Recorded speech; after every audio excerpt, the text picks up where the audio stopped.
খাসি ও গরুর মাংস এই দাম নিয়ে অসন্তোষ প্রকাশ করেছেন ক্রেতারা। এ নিয়ে বিস্তারিত জানাতে পৌর এলাকার পুরাতন বাজার থেকে যুক্ত হচ্ছেন সহকর্মী বিশ্বজিৎ বাপি। বাপি, মাছ মাংসের দাম বাড়ানোর কারণ কি বলছেন ব্যবসায়ীরা?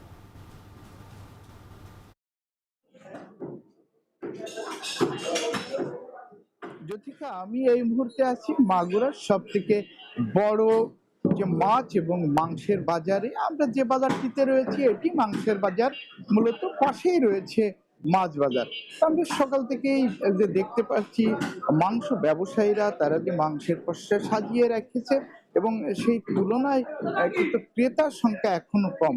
আপনাকে একটু জানিয়ে রাখি যে সারা রাত কিন্তু গুড়ি গুড়ি যে বৃষ্টির ফলে এই বাজারটি কিন্তু প্রত্যেক দিন আরো সকালে যে শুরু হওয়ার কথা থাকলেও আজকে কিন্তু এই বাজারটি কিন্তু বেশ পরে শুরু হচ্ছে।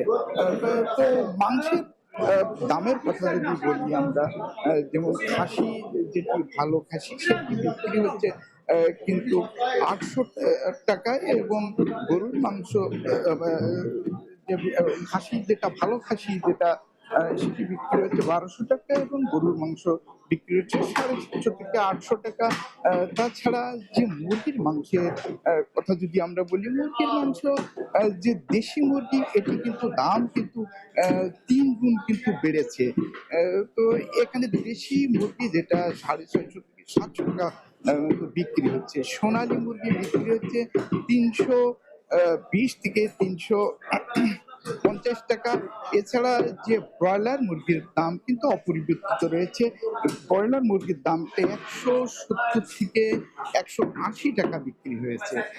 তো সবকিছু মিলিয়ে কিন্তু মাংসের দাম কিন্তু যে এত বেশি বৃদ্ধিতে যে ক্রেতারা তারা কিন্তু বেশ অসন্তোষ প্রকাশ করছে। এছাড়া এছাড়া যদি আমরা মাছের কথা বলি, যে মাছ বাজারটির পাশেই রয়েছে, মাছের আমরা কিন্তু খোঁজ আমরা নিয়েছি, মাছ বাজারেও কিন্তু যে দাম কিন্তু বেশ চড়া রয়েছে। এবং মাছের বাজারে মূলত সরবরাহ অনেক কম রয়েছে। প্রত্যেক দিন এই সময় কিন্তু এই টাইমেই কিন্তু 30 থেকে 40 মণ মাছ কিন্তু বাজারটিতে চলে আসে। এখন পর্যন্ত বাজারে কিন্তু তেমন কোনো মাছ আসেনি। তারপরে বাজারে যেটি আমরা জানতে পেরেছি, প্রত্যেকটা মাছের দাম কিন্তু 50 থেকে 100 টাকা কেজি প্রতি কিন্তু দাম বেড়েছে। তো এই ছিল মাগুরা পুরাতন বাজার মাছ এবং মাংস বাজার থেকে সর্বশেষ জ্যোতিকা। মাগুরা থেকে মাছ মাংস বাজারের খবর জানাচ্ছিলেন সহকর্মী বিশ্বজিৎ বাপি।